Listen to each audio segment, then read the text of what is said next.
everybody, welcome back to our channel. My name is Mike. And Sham. And in today's video, we're going to be talking about long distance relationship while married. So, is that a thing? Is that even a thing? Like, I think it is. I'm pretty sure there's a lot of like couples that are traveling and they still somehow actually stay connected in one way or another. Just recently, in January, towards the end of January, I went for pretty much what we call is TDY. So I got deployed to go to another facility or to another location for my job to actually work there to help out where needed, right? So this time around, I went for a month, and it was probably the longest I've been away from Shimoya since 2017. Yeah, roughly, yeah. So what did we do to pretty much help each other stay connected? Well, I think the first thing is understanding why the person has to do it. Because I feel like if the person leaves and you're in a bad mood, then it just set up for disaster from the get-go. Yeah. That was one thing someone asked me a couple months ago. They were like, how did you, like in Florida when Mike moved here and I was still in Florida for 6 months. 6 months. They're like, my wife would never let that happen, or you know, my wife would not allow that or would not be happy with that. They're like, how did you do it? So let's take it back to 2017.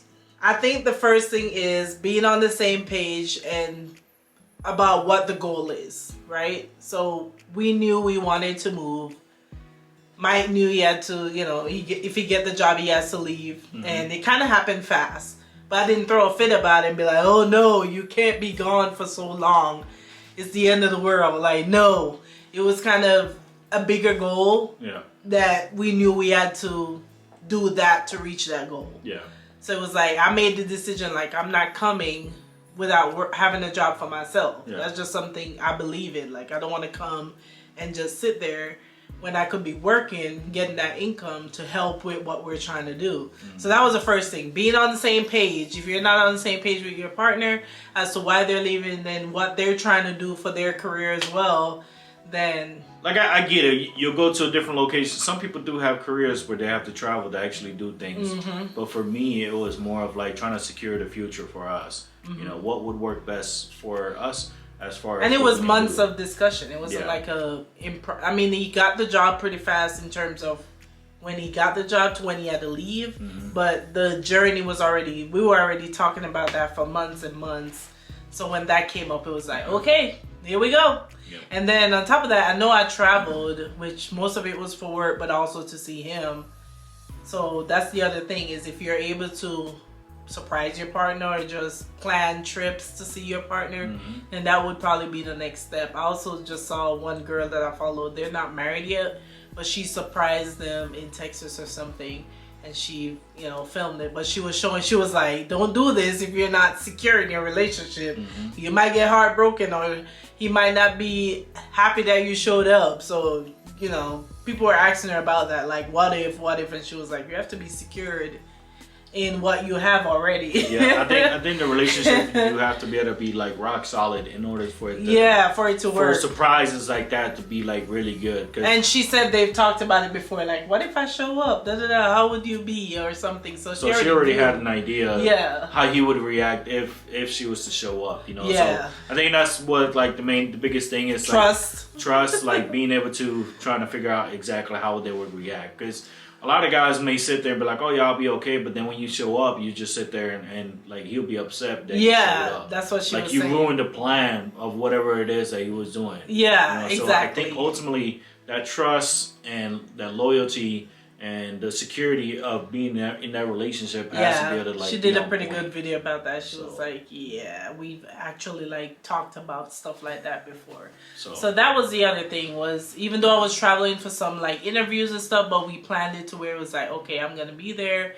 blah blah blah, we can do this, that. We had date nights. Some of them were quick because I was like a quick 24-hour turnaround, but it was good. The last one where he was in the last job assignment, the only reason I didn't really force it was because we have pets. I was like, it's a whole nother headache to find dog sitters and stuff to try to go out there. But if it was longer or whatever, I probably would have went out there, but because I thought about it. I did think about it, but I was like, it's just 2 more weeks, we'll be fine, type of thing. Yeah, it's funny because I even asked her before I left. I was like, hey, I was told that you could come by if you want. Like, yeah. They even told me like, hey, you know your wife, if she wants to go, she can go hang out with you, right?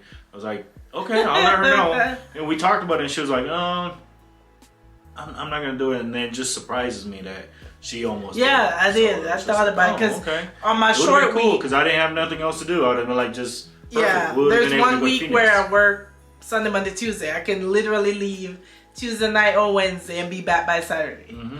Like, so it crossed my mind that I could make it happen, but I was like, it's okay. Like, at that point, I think he had 2 weeks left to come home, and I was like, I'll survive. I'll be fine.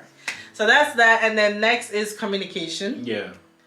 So the communication part has to be like she knew my schedule. She knew what I was doing. Like, I already know her schedule. Yeah, like, my schedule that doesn't change. But for me, it was different. Like, one day I'll go in at midnight, get off like at 10 o'clock in the morning. Sometimes I'll go in at 8 o'clock in the morning and don't get off. And like there's 6 a time or difference, 2. right? 1 hour? It was a 1 hour difference. Yeah. But yeah, you have to like know each other's like schedule, so you know, okay, I'm gonna call him before work. Like in the morning, sometimes I get up at 5. I would hurry up, get dressed, and by the time I come out to pack my lunch, I'll be like, okay, I think he's up because you were going in at 7. Yeah, I was going in at 6. You're going in at 7. No, I was going in at 8, but I was heading into work by driving. 7. So I would just call him at that time. She would call me around like 5:30 or 5:30 every time. It would be like 6:30 mine. And then talk sometimes all the way till I got to work. Mm-hmm. So we did that. We communicated. He knows how I am. Like, I don't need to know your every move, what you're doing. We've said this before, but keep me up to date as what you're doing, so I know. Okay, if he says I'm going out with dinner with my coworkers, I'm not gonna sit there and be like, blow up his phone. Like, okay, he's at dinner, give him some time. All right, you should be back, or hey, are you back? Are you done? Stuff like that before I call him. So and not don't text him like 5 minutes later and be like, are you done? Like that's toxic. I be giving him way more time than that. I know, yo, yeah, of course. She literally like don't even text me. I'll wait till he calls. As soon as I get done, I know I need to call her. Yeah. Like right away, so she won't feel like, I left her hanging. Because I know how I am. I usually do get that like that. But lately I've been a little bit more different. Like a little bit more understanding, a little bit more just kind of more communicative. Because even like Super Bowl, was it Super Bowl? Something you were watching and I was like, I didn't expect you to be back at the time you were back. The guy wasn't really a football player or a football watcher. Fan. He was just... So I didn't call him, and then he's like, "Oh, I'm back in the room." I'm like, "Oh, that's why I didn't call, because I know you're doing that. Like, I don't need to call you, but I just want to at least know what you're doing here and there," type of thing. So yeah, that would be the next thing: communication. I mean, if y'all freaky, y'all can do all that other stuff. Yeah, we could. Like, okay, we flirted a little bit. We did. So how about in a long distance relationship? Like, I've only been gone away from her like for a month. But for some people, they be gone for like 6, 8 months. You gotta get creative at that point. It's like, at that point, like, do you get, like, as a man, I know for a fact that after 2 weeks of beating it does hurt. Hey! Okay? My grandma's watching this. I'm just gonna be real. Sorry, Grandma. I'm just letting you know. Like, after two weeks, it's just boring, So it's like... Gonna cut that little part out. No, we're not. We have to let them know. Like, this is all raw information. It. No. Rephrase I said beat it. I mean... Okay. What do you want to say? Play with it? I just made it worse. I mean, there is nothing... So, guys, how do you want to rephrase just ignore him, okay? I'm still shy at heart, so I'm not there yet. But we did. I feel like we flirted a tiny little bit. Just like to have him remember what he's missing and what he's coming back home to. A little bit. I'll give you a little sneak peek and be like, a quick... You were like, you didn't even see that thing. She'd just go like... I'm like, what are you showing me? I don't see nothing. I just see blur. Like, what am I supposed to see here? That's it. Blur. But yeah, so it's just... And it would have been nice if she would have came in after 2 weeks. Like, it would have been a nice thing to have. But it is a struggle. It is definitely a struggle. But yeah, you can't be insecure. Yeah. If you're gonna make a long distance relationship work. It can't be, you know, having trust issues and all that, because it's gonna lead to arguments, and arguments gonna make it harder. The money has to be worth it. That's for sure. The money has to be worth it. And for us, again, we knew what was the goal, what we were trying to do.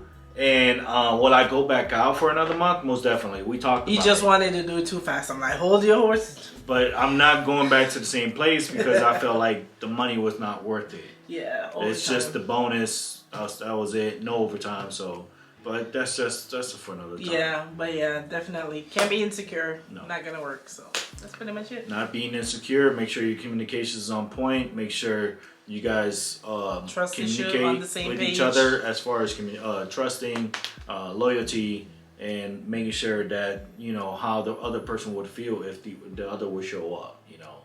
And for fourth, like when it comes to sexually. Do what you're into. Okay? Yeah, just do what you're into. You can do phone sex. You can do sex text, whatever them things are called. Role playing.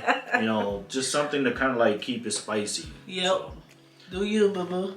Yeah, if you guys enjoyed this video, make sure you guys leave us a like. Let us know down below in the comment, what would you do if your significant other or your partner was to go away? Let's say you was to go away, how your other partner would feel about it. You know what I mean? And we want to know exactly how you feel. So just comment down below, let us know. If you haven't subscribed, make sure you subscribe down below. And until next time, bye.